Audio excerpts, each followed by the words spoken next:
just like a small town vibe, so it's not, kind of gets you out of like the inner city, like big city vibe, so it's like a lot of small town, like mom and pop shops and things like that, so it kind of takes you out of like all the trouble.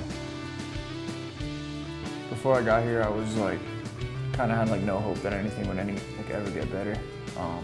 It was just like day by day figuring out what I could do to get high and get more money, and who I could scheme, who I could like get one up over, and it was pretty much just the same thing every single day, and it was like miserable.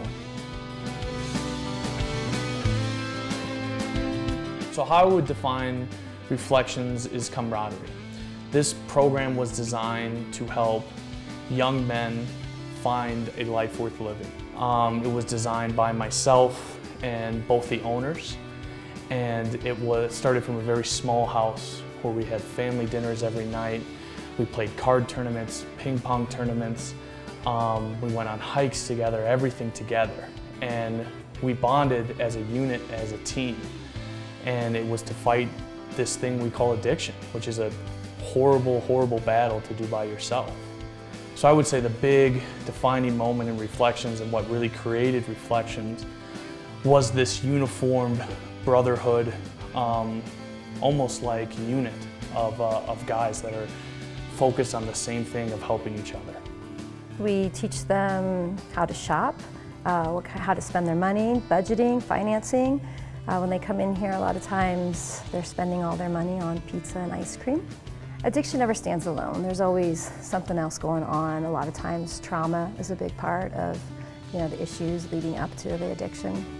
So we try to really, like I said, individualize everybody's treatment and work on the trauma. We have therapists here that do EMDR. We have therapists that do SE, which is somatic experiencing, and both of them kind of focus on the nervous system and the anxiety that is attached to trauma. So helping with the different situations of trauma and reducing the anxiety can in turn sometimes help the triggers and the cravings to use. So for instance with EMDR, I do EMDR on the clients, and you can see results in one session. Now that I came to an all-male facility, I can get vulnerable, I can get real, and I can actually like dig down deep and figure out what is the root of my problem. And if I'm not honest with the therapist and like with my community, then there's no room for me to grow there. I get blessed with the opportunity to take them out to lunch when they're having a bad day, to be involved in their individual step work.